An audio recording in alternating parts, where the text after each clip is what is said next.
Hello there and very welcome to the chapter about weak squares. Actually, weak squares is where I usually start when teaching strategy to new chess players because it's a very basic part of strategy as such, very important to understand it. If you don't know what is a weak square, what is a weakness in your opponent's camp and so on, it will be difficult for you to understand the rest of chess strategy. We already had a look at weak squares at different moments during this course. Let me just remind you of the game between Kasparov and Belyavsky in the chapter about the knight. If you remember, Belyavsky had a weak square on f5, and Kasparov playing with white pieces, he was able to bring his knights there. I think it was a nice maneuver, something like knight e2, knight g3, knight f5, and so on. We also saw in the game between Naidorf with white pieces against Fischer in the Benoni structure. If you remember, Naidorf played a4 at one moment. This was in the chapter about provoking weaknesses, I think. After Black's reply b4, Naidorf rerouted his knight later on to the very nice protected square on c4, or weak square on c4. Here in this chapter, I would like you to see a few different facets of weak squares. In the first place, we will see how we can use weak squares by other pieces, not necessarily by our knights. Then I would like to show you a case where we can actually sacrifice material in order to profit from weak squares in the opponent's camp. And finally, we have one example where we are sitting with a weak square, and we will try to find a way in which we can solve this problem, how to fight when it's on our side of the board, the weak square. So let's start with our first example. This is actually one of my own games. It was played many years ago. I'm playing with the white pieces here. My opponent, young Swedish international master, Sagit. Here, as you can see, I'm the change up. However, my opponent has a very solid position. You can see that their bishop and knight are both placed on protected squares. It's not so easy for me to progress here. You could say that my Catalan bishop or something like that, it's controlling the whole diagonal, but from there, how can it improve? Also, my rooks, they cannot get very far. That knight is controlling the d7 square. But I was rather fortunate here because my opponent could have played something solid like, let's say, queen e5, actually just waiting for me to show my cards, and it wouldn't be easy for me to progress. But in the game, he instead played the move e5. And okay, we should always be careful about pawn moves. There is this good old saying that any pawn move will create at least one weakness. And okay, you will play e5 maybe at move 1 and you're not thinking that you're creating weaknesses. But later on in the game, this might actually be the case. If you look very carefully, you can see that by playing e5, well, black is gaining space. They get ready to play e4, perhaps trying to limit the bishop on g2. On the other hand, the dark side of this move is precisely that they are weakening a square. Which square is that? Well, of course, it's the d5 square. And the most central, a weak square, the more important. And here, as you can see, I don't have a knight to profit from that square, but I can use it with my other pieces. And that's what happened in the game. Before they play e4, limiting my bishop, I hurry to play here bishop d5. And as you can see now, my bishop has a new task. It's now putting pressure on the pawn on f7. Black played e4, and I played bishop c4. This is a simple move to understand. What I'm about to do here is to bring the rook to d5, and later on I would like to double, and as you can see, I already have concrete attacking ideas like rook d8. I think that maybe when my opponent played e5, he was calculating to play here the move knight e7. He might have seen that if I play rook d5 now, he could play knight e5, but most probably he forgot about the fact that I could play this, you can say, anti-positional move, g4. I heard somewhere that these are the most difficult moves to see, like ugly moves which look bad, but they can be very strong. It's easy to miss those moves when you're calculating. So g4 wins the game because he cannot defend the knight anymore. So for that reason, in the game instead, he played here the move queen h3. And here I continue with my plan. The rook is activated. That's a nice place for the rook.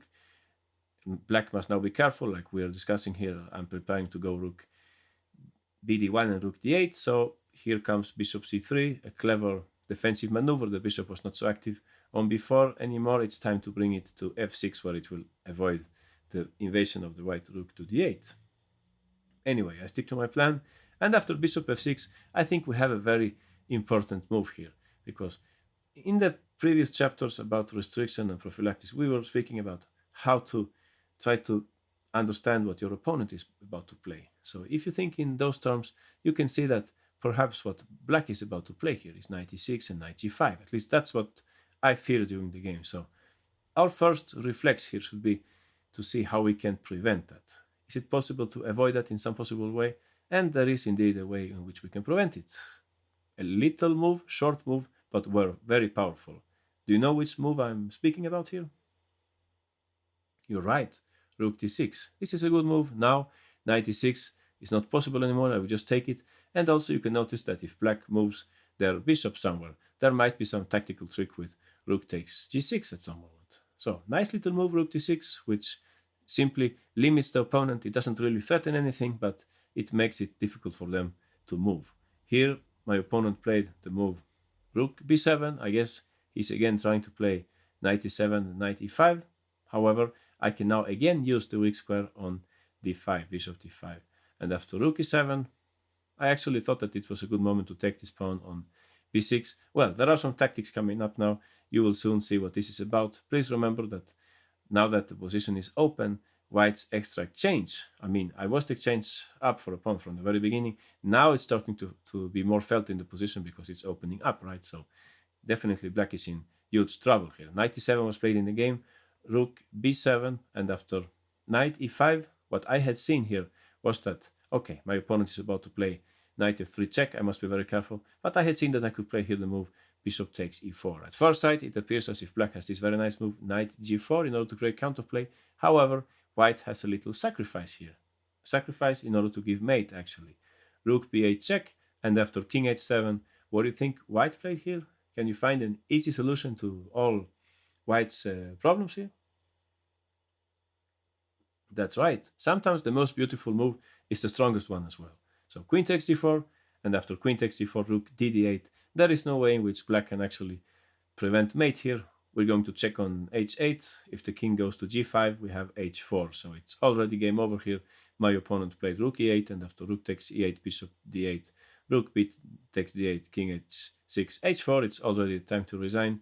No way they can prevent rook h8. So a very simple example, you could say, about profiting from weak squares and also about avoiding to create weak squares without any reason. So e5, you can say it was a big positional mistake. The idea was good to try to gain space and improve the pieces, but in this particular case, it was just like doing a great favor to the white pieces. Of course, white hurried to seize this nice square on d5 and later on use it with other pieces as well, starting with the rook. All right. In our next example, we have a different picture. Here we have the position from an earlier stage of the game. As you can see, black's king is still in the center. On the other hand, black is a pawn up. Their last move here was queen e4. Of course, black would be greatly favored by swapping queens here.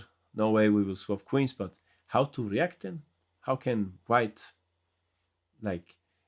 maximize their initiative? How can they fight for something more? It's clear that they have ideas and so on, but which is the clearest way to an advantage here? Well, if we look carefully, we can see that black has several pawns on dark squares, like f6, c5, v6. We can also see that if we kind of remove the pieces from the board, we look only at the pawn structure, we would be able to see that the pawn on d7 is a backward pawn and white has a strong square on d5. There is a weakness on d5, so to speak. Here it's not so visible because black's pieces are there right in the center. But it's not easy for white to profit from this. If we play something like queen d2, for example, we give time for black to move the bishop somewhere. Maybe they can play bishop c6. If they're lucky, maybe on they can play something like d5. So in the game, what Elputian played here with the white pieces against Farago playing black, Elputian noticed that actually this bishop is so strong, it's the main defender of the light squares, that it's actually justified to sacrifice the exchange here in order to get a better grip on the light squares. So said and done, rook takes d5. Very nice. Black took back on d5. Obviously, taking on f4 wouldn't make a lot of sense because white would play e3 and still that bishop is gone. So white is happy in either case. And actually the rook is already capitalizing on that nice square on d5. So rook takes d5, queen takes d5 is more logical. And here you can see that white has a choice between playing e3 and e4 if you would like to develop the bishop on f1, that is. So, most natural perhaps to play e4 here. However, we should notice that this square is also a kind of potential weakness, or at least it's a transit square for the white pieces in order to make good use of the light squares. So it's actually much better here to play simply e3, so that later on some of our pieces, we still don't know exactly which piece, might use this square on e4. For example, if the black queen goes away, let's say somewhere like queen a2, we might be able to play queen e4, so on, targeting the rook on a8. So nice decision here, e3, just one step please, because that e4 square might be of interest to our other pieces here. Black played in the game queen e6, and white, of course, was planning to play bishop c4, but now it's not a good moment anymore. That would let black play d5. I think this is somehow similar to, if you remember, Judith Polgar's game against Smirin, when we checked the topic of prophylaxis in the attack. If you remember that interesting example where white had a queen on h5 and black was about to play f5, so they played queen h3 first, prophylactic retreat, and later on Judith Polgar didn't want to commit still where to put the bishop, on d3 or on c4. Here we have like a similar situation. White was of course planning to play bishop c4, but after black's move queen e6, it's not a good idea anymore due to black's reply d5. So for that reason, Elputian instead played here bishop d3. Very nice thinking. As you can see, now the bishop might go to f5. Maybe on some occasion it can also go to e4. And if black plays d5 at some moment, they won't win a tempo anymore. Here in the game, Farago played knight c6. Had he instead played the move d5, well, white could just bring the last friend to the party, rook d1. Please notice that we're not interested here in taking on h7. This is, by the way, something that it makes sense to have a look at also. Often I think that when one side has sacrificed material, like in this case the exchange, very often the best reactions from the other side, which might be under pressure, they're attacking us, etc., it might be a very good idea to give back the material. It's a very common picture in practice. So actually rook takes h7 would be a great idea here for black, and after queen takes h7, knight c6, black would soon be able to castle and they wouldn't have too much worries anymore. And here you can see something interesting about the relative value of the pieces. We had this position. If you look for yourself, if you compare this bishop with this rook, it's clear that actually the bishop is much more useful. It's much more powerful at this moment. The rook is not doing anything almost, despite having a greater nominal value. And also in this specific situation where white is fighting for the light squares, of course we should not give up that bishop so lightheartedly. We should keep it in order to try to find a way to enter on the light squares. And that's what happened in the game. Well, this was just a variation, but rook d1, we were saying, was a very good move here, and it's not so easy for black to defend in this position. For example, knight c6, I think this was analyzed by Elputian. Bishop f5, very good move, and after queen f7, it appears as if black is just able to defend everything, but that's not the case, because what do you think white would play here, speaking of the light squares? That's right, we have an angle where we can actually attack black, which wasn't very evident. We can play here a nice move, queen a4.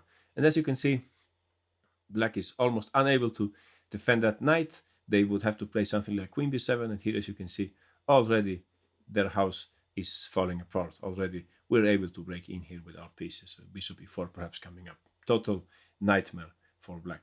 So back to the game. After the move bishop d3, black didn't play d5. They played instead here knight c6. And here our next move is easy to understand. Still, we don't want to commit our bishop. We play first the move rook d1. Now there is the threat of bishop f5 because the pawn on d7 will be hanging. So what to play with black here? Definitely long castling is not a solution to black's troubles. Then it's just mate in 1 here.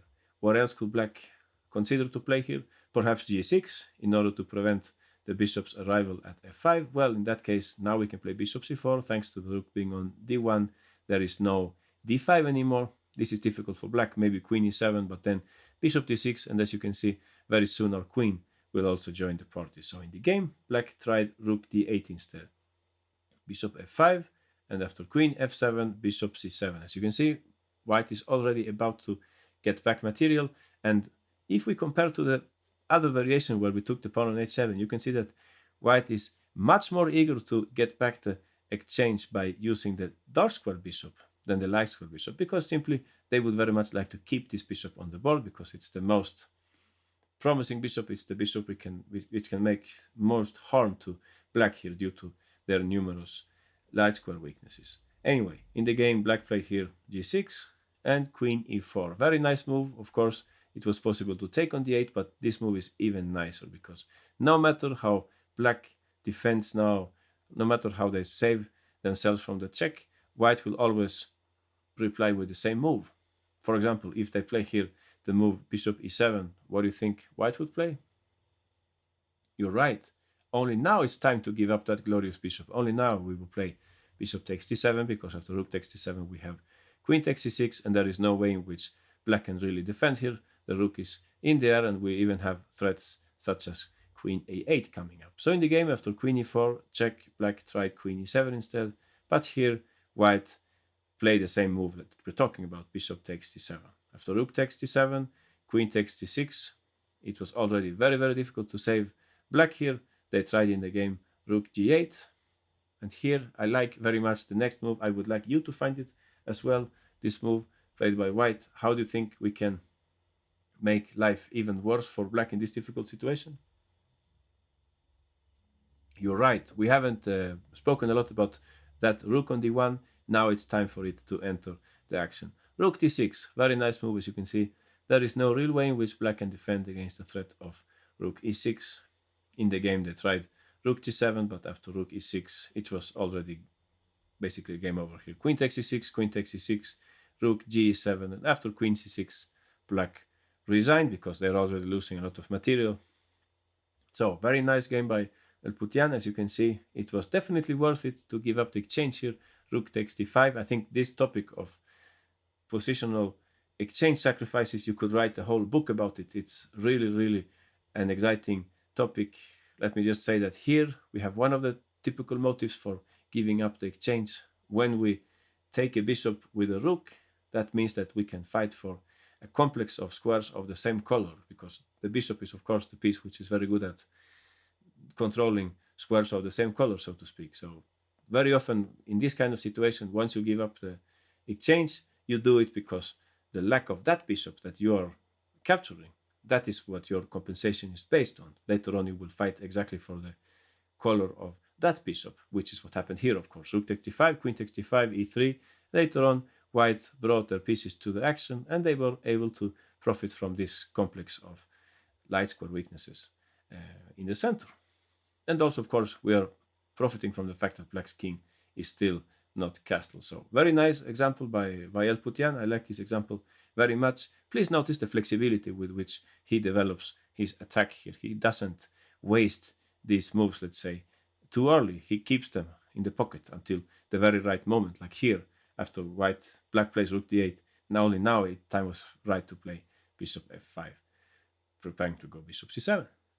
All right, in our last example, I wanted to show you the opposite side of the coin, because here it's actually on our side that we have the weakness. We have the square on d5, as you can see in this typical position from the Sicilian Sveshnikov. Black has the customary weakness on d5, and also, you could say, backward pawn on d6.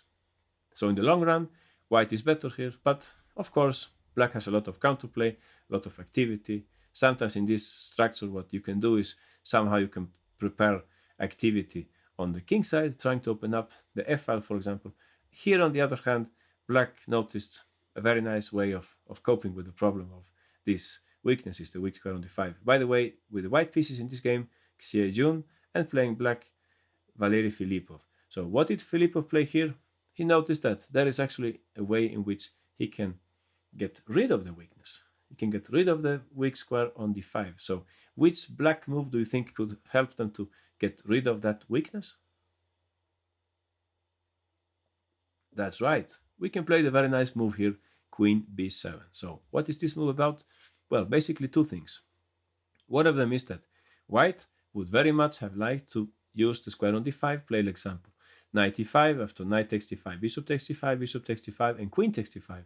Always recapture on the protected square with a piece. We saw that, by the way, in the chapter about the knight. in the beginning of this course. On the other hand, if we play queen b7 first, whenever they play knight e5, we will be able to take, and ultimately they will end up with a pawn on d5. And in that case, the weak square simply doesn't exist anymore. It's rather the white pawn which might be a little weak.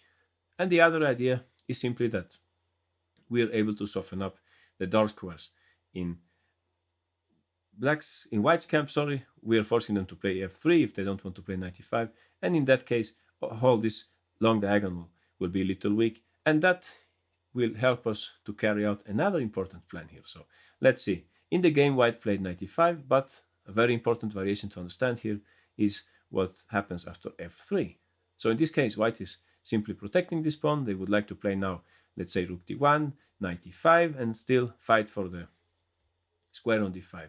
But here, black is just in time to get rid of the weakness. They could play here the nice move d5. So if you're able to do this, tactically speaking, it's definitely worth it, because now you won't have any more weaknesses to worry about. So let's say e takes d5, knight takes d5. What we would have to check here is what happens, tactically speaking, along the d file. So what happens now if white plays something like, let's say, knight takes d5, bishop takes d5, and rook d1? It appears as if now black is in huge trouble, because if bishop takes, they can take on d8, right? However, this is not like that. It's actually black who will win this game, because they have a nice intermediate check here, queen b6 check. Thanks to the fact that we provoked f3, we can give check here, and no matter what white plays, let's say something like king h1, it's black who will win now, because the queen is suddenly defending the rook on d8. So for that reason, actually, after f3, d5, there is nothing for black to worry about. After e takes d5, knight takes d5, of course, you could also try to play here a move like rook d1, but it doesn't work either. Here, black would play queen b6 or perhaps queen a7. As you can see, it's actually black who is pinning white now. So this is not a good idea for white. In the game, instead, white prefer to play here the move knight e5. So we talked about this. Whenever you're able to swap pieces on the weak square and force them to recapture with a pawn, that's usually good news for you, and that's what happened in the game. Filipov hurried to take on d5. After bishop takes d5, knight takes d5, white was forced to take, well, they're not forced to take with a pawn, but ultimately they have to take with a pawn. They could either take first with the queen, and I think this was actually the best way to go. Queen takes d5, queen takes d5, e takes d5. This was played in a later game by Filipov. Again, the same player, Russian Grandmaster, and black was fine here, king f8, later on activity. The king can come to e7, maybe the rook can go to b5, attack the pawn on d5. It will be a roughly level endgame. In this game, however, white didn't want to go to the endgame. They played e takes d5 instead. And probably that was not a good decision, because, well, black is now able to create some counterplay. First here, g6. This is a very good move. We can put our king on g7, and also we might be able to play f5 later on, which is a typical idea here. The kingside pawn majority, right? Now we have 4 against 3, so it makes sense to push those pawns forward. White played rook fa1, targeting the pawn on a5, rook dc8, and here white played the move h3. Probably it was better to go 2 steps with that pawn. Well, usually when there are not so many pieces left on the board, the less pieces on the board, the more common it is to give your king air by moving 2 steps, because in that case you win space and there are no black pieces which could exploit that possible weaknesses which appear in your position. So h4 was perhaps more to the point. Anyway, h3 was played in the game, and here black played a very nice move, rook a b8, because actually white was about to play the move b4 here. That's why they played h3 first, because they needed some security along the first rank. I mean, had they played b4 straight away, what black would play is just to take on b4, and white would not be able to keep control of this position. Let's say rook takes, rook takes, rook takes, queen takes, pawn takes, queen check, queen f1, and here black could actually take and bring in the king, and black would win this game. Funny, but the king will approach the pawn, and later on black, I think, will get this pawn, right? Well, Filipov states that black is winning, we should trust him, right? So in the game, white plays h3 first in order to avoid that queen exchange, so that when black gives check on a1, they can play king h2. However, black is not interested in that, and they play here rook a b8 instead. Very smart move, because now if these 2 pawns are traded, as you can see, it is white who is ending up with a lot of weaknesses. So in the game, white played here instead queen d2, and after king g7, already black had a more pleasant position here. White played f4. This was not a good idea because now there came rook c5, and as you can see, the pawn on d5. Now it's definitely weakness. We're speaking weak pawns here. The pawn cannot be saved in any good way. White tried in the game f takes e5, but after rook takes d5, queen f2, rook takes e5. Black was a pawn up, and later on they managed to win this game. So, summing up, what we have seen here is how we can cope with the situation where we have a weak square in our camp, in this case the pawn on d5. We can live with it, perhaps in some way try to create counterplay on the king side, for example, or like in this case, we can try to get rid of it by playing the nice move queen b7. In this way, we attack the pawn on e4 in order to push d5 in the event of f3. On the other hand, if white simply occupies the weak square in a way in which they cannot assure that they will always take back in the end with a piece, we should definitely take that in order to leave them with a pawn on d5. And in this way, they don't have that weak square to work on anyway, and the pawn might even turn into a weakness. All right, so we have seen three different facets of weak squares. We saw first in my game against Sagit that black played e5 at the wrong moment. e5 was a bad idea because now white is able to profit from that very nice square on d5. Then we had a look at Elputian's very nice exchange sacrifice. This bishop was the key defender in black's position with so many pawns on dark squares. It made a lot of sense to eliminate that bishop, even at the cost of the exchange. Rook takes d5, queen takes d5, and the subtle move e3 in order to bring all the pieces to fight for black's numerous weaknesses on the light squares. And in our last example, we saw something about the strategy when you're the one sitting with a weak square. Try to get rid of it by moves like queen b7, preparing to go d5. All right, thanks for watching and see you in the next chapter.